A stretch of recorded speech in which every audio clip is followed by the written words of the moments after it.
Batu dari Plouhinec. Suatu hari, di negara besar Prancis, ada sebuah kota bernama Plouhinec.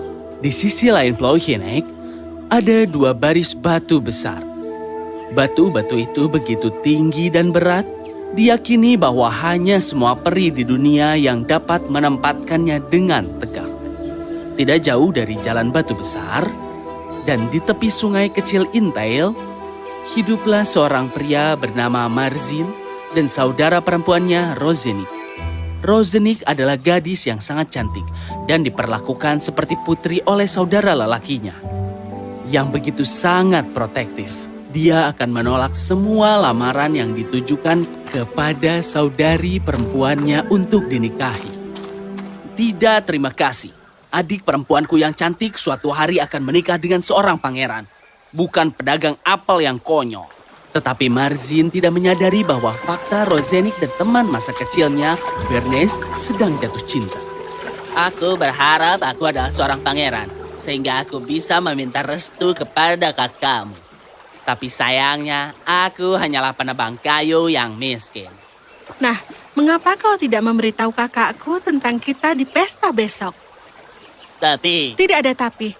Entah kau memberitahukannya atau aku yang akan melakukan sendiri. Aku tidak peduli dengan kekayaan. Aku hanya peduli denganmu dan itu saja. tapi... Sampai jumpa besok. Selamat tinggal. Keesokan harinya, ada sebuah pesta besar di rumah Marzin dan Rozenik untuk merayakan awal musim panen. Rumah mereka dipenuhi tamu. Bernes juga hadir. Rozenik saat berbicara dengan salah satu tamu, memberi isyarat kepada Bernes untuk berbicara dengan kakaknya. Tapi... Dengan ragu-ragu, dia berjalan ke Marzin. Jadi, Marzin, aku akan katakan itu... Pengemis? Di rumahku? Aku bukan pengemis. Ini aku, Bernes. Aku tidak berbicara tentangmu. Marzin berjalan pergi dan menuju pintu di mana seorang pria mengenakan pakaian compang-camping. Semua orang di ruangan itu menatapnya. Siapa kau? Aku Dario. Aku seorang penyihir dan aku telah berkeliling dunia selama bertahun-tahun. Aku sangat lelah dan lapar ketika aku melihat rumahmu. Tolong, beri aku makanan untuk dimakan dan tempat berlindung untuk istirahat. Aku akan selamanya berterima kasih padamu. Marzin berpikir sejenak dan kemudian berkata, Oke, aku akan memberimu makanan dan tempat tinggal untuk malam ini. Tetapi sebagai gantinya, aku ingin kau menggunakan sihirmu dan menemukan adikku seorang pangeran yang cocok untuk dia nikahi. Aku akan melakukan yang terbaik. Segera, makanan diletakkan di atas meja dan semua tamu makan sepuasnya. Bernes tidak mendapat kesempatan lain untuk berbicara dengan Marzin yang membuat Rozenik sangat kecewa. Malam itu, ketika semua tamu telah pergi, Dario dibiarkan di kandang untuk beristirahat. Di dalam kandang, ada seekor keledai dan juga seekor domba. Baiklah teman-teman, selamat malam. Dario berbaring dan menutup matanya. Di luar, bulan purnama bersinar terang dan bintang jatuh melesat melintasi langit. Pada saat itu, keledai menggelengkan kepalanya dan tersenyum senang. Iya, akhirnya pada tahun ini, baby, kita bisa bicara. Ayo, katakan padaku ada apa? Aku tidak ingin berbicara di hadapan penyihir. Apa? Dia adalah penyihir? Ya, dia itu adalah penyihir. Aku mendengarnya ketika dia memperkenalkan dirinya kepada Marzin. Tapi izinkan aku memberitahumu, dia bukan penyihir yang sangat baik. Dan bagaimana kau tahu itu? Ya, penyihir itu memang pintar. Yang ini di sini bahkan tidak cukup pintar untuk mengetahui seberapa besar keuntungan yang mungkin menimpanya besok hari. Keberuntungan? Ya, apa kau tidak tahu? Setiap 100 tahun sekali batu-batu di Plouhinec turun untuk minum di sungai. Dan sementara mereka pergi, harta karun yang ada di bawahnya terbongkar. Aku ingat sekarang, tetapi batu-batu itu kembali begitu cepat ke tempat mereka. Sehingga kau pasti akan ditangkap dan dihukum oleh mereka, kecuali kau memiliki buah apel ungu di tanganmu. Ya, tapi itu tidak cukup. Bahkan seandainya kau selamat, harta itu harus diambil dan dibawa keluar oleh orang yang tidak memiliki dosa. Jika tidak, itu akan hancur menjadi debu. Keledai itu hendak mengatakan sesuatu ketika dia tiba-tiba mendapati dirinya tidak dapat bicara lagi. Keledai itu berbalik ke arah jendela dan melihat kecepatan bintang jatuh melintasi langit dari arah lain. Menyeratkan waktu di mana mereka diizinkan berbicara sudah berakhir. Dia menutup matanya dan begitu juga domba itu. Tapi Dario yang jahat sudah mendengar semuanya. Kalian bodoh. Sekarang aku akan menjadi orang terkaya di seluruh Perancis dan menikah dengan Rosenik. Lalu keesokan paginya, Dario duduk mencari apel berwarna ungu. Dia pergi ke pasar, ke hutan, dan ke padang rumput. Tetapi tidak bisa dia menemukan apel berwarna ungu. Akhirnya, ketika dia hampir menyerah, dia berhenti di bawah sebuah pohon. Tiba-tiba, sesuatu jatuh di atas kepalanya. Ouch!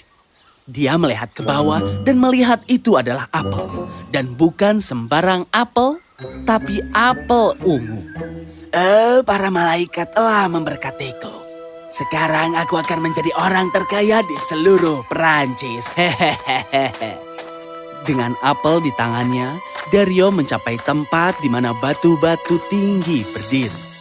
Ketika dia melewati barisan batu yang panjang, dia melihat Bernes bekerja dengan pahat pada batu yang tertinggi. Apa yang kau lakukan di situ? Oh, Tuan Dario. Halo.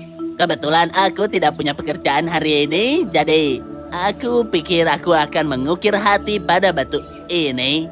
Hehehe, aku percaya kau pikir itu akan membantumu untuk memenangkan Rosenik. Bernes menghentikan tugasnya sejenak untuk menatapnya.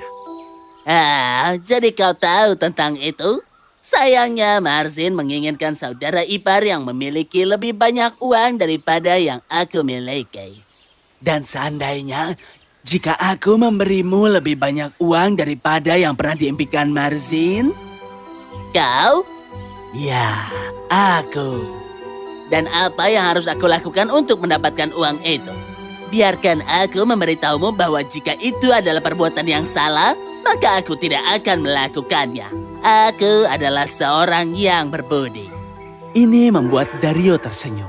Dia telah mendengar dari orang-orang Plohenik tentang Bernes dan bagaimana dia hidup dengan moral dan kebajikan. Tetapi sekarang dia yakin bahwa dia memiliki orang yang tepat untuk pekerjaan itu. Yang aku inginkan darimu hanya membutuhkan sedikit keberanian. Jika hanya itu, katakan padaku apa yang harus kulakukan dan aku akan melakukannya. Dario berjalan menuju Bernes dan membisikkan rencana itu di telinganya. Pada malam hari, ketika saatnya tiba dari kota besar di Plohenik, Bernes memasuki hutan. Dia bertemu Dario sudah ada di sana dengan tas di masing-masing tangan dan satu di tanah. Kau tepat waktu. Katakan padaku, apa yang akan kau lakukan dengan semua kekayaan ini? Pertama, aku akan meminta Rosenik menikahiku. Dan dengan sisa yang aku miliki ini, aku akan memberikannya kepada semua orang miskin dan yang membutuhkan di Plohenik. Baiklah, mari kita bekerja. Ketika tepat jam 12 malam, suara keras muncul di dalam kesunyian. Dan bumi seakan bergoyang di bawah kaki-kaki mereka. Saat berikutnya, oleh cahaya bulan, mereka melihat batu-batu besar di dekat mereka meninggalkan tempatnya dan menuruni lereng menuju sungai. Sepertinya prosesi raksasa telah berlalu. Menemukannya sebagai momen yang paling tepat, kedua pria itu bergegas menuju lubang di mana harta karun itu bersinar terang di bawah cahaya bulan. Dario duduk sambil memegang tas terbuka, dan Bernes terus menarik keluar harta karun dan mengisinya ke dalam tas. Sekarang kedua tas terisi, dan yang ketiga ditinggalkan ketika tiba-tiba murmur rendah seperti badai yang jauh menghantam telinga Dario. Batu-batu telah selesai minum dan bergegas kembali ke tempat mereka. Cepatlah, mereka akan datang. Tanganku terjebak, tolong aku. Oh ya ampun, sudah terlambat. Hati-hati temanku, hidupku sangat berharga. Terima kasih atas kekayaannya. Hehehe. Dah. Apa? Tidak. Dario dengan dua tas mulai berlari ketika dia tiba-tiba tersandu dan jatuh. Tas itu melayang di udara dan jatuh di balik semak-semak. Tepat saat itu batu tertinggi berlari melewati Dario dan berhenti tepat di depan Bernes. Sehingga tidak ada yang bisa melewatinya. Itu adalah batu tempat Bernes mengukir hati. Sementara itu, batu-batu lain mengelilingi Dario. Ya, kalian tidak bisa menyakitiku. Aku punya apel ungu. Ini bukan apel, ini buah kuinsi. Bodoh. Dan kemudian semua batu mengelilinginya. Tidak. Dario seketika berubah menjadi debu. Sementara itu, batu tinggi itu berbicara kepada Bernes. Kau adalah pria yang baik. Kau berhak untuk hidup. Lari sebelum saudaraku datang. Tapi tanganku terjebak. Tidak lagi. Dan dengan begitu, tangan Bernes tidak terjebak lagi. Dia langsung bangkit. Terima kasih banyak. Tidak perlu terima kasih. Kau memberiku hati. Aku hanya membayarnya. Sekarang lari. Oh, dan jangan lupa tas harta karunmu. Tapi itu bukan milikku. Bernes menunduk rendah. Aku mengambilnya dari sini. Kau jujur. Begini saja. Sekarang tas itu milikmu. Sekarang pergilah. Lari. Bernes tersenyum dan lari. Ketika semua batu akhirnya mengambil tempat masing-masing, kembali dan menetap, Bernes mengambil tas-tas yang tergeletak di balik semak dan pulang. Keesokan harinya, Bernes pergi menemui Marzin dan menceritakan semua tentang apa yang terjadi. Rosenik dan Marzin terkejut. Penyihir jahat itu ingin menikahi adik perempuanku? Ya, tidak ada gunanya memikirkan masa lalu. Dia mendapatkan apa yang pantas didapatkan. Ya, dan aku juga mengerti bahwa kekayaan tidak bisa membeli kebahagiaan adikku ini. Maafkan aku, adikku. Tidak apa-apa, saudaraku. Kau melakukan apa yang akan dilakukan saudara manapun. Dan kau, Bernes? Aku tidak tahu bahwa kau dan adikku akan saling jatuh cinta. Dan jujur saja, aku senang aku tidak melakukannya karena aku tidak akan pernah mengizinkannya. Tapi sekarang aku bisa melihat melewati kebutaanku. Kau pria yang sangat baik. Dan yang paling penting, kau adalah pria jujur. Dan dengan demikian, Rosenik dan Bernes menikah dalam sebuah upacara besar. Marzin sangat senang karena dia akhirnya menemukan orang yang cocok untuk adiknya. Tapi coba tebak siapa yang lebih bahagia? Bagus sekali. Waktu bicara di siang hari. Bawa pestanya. Bye.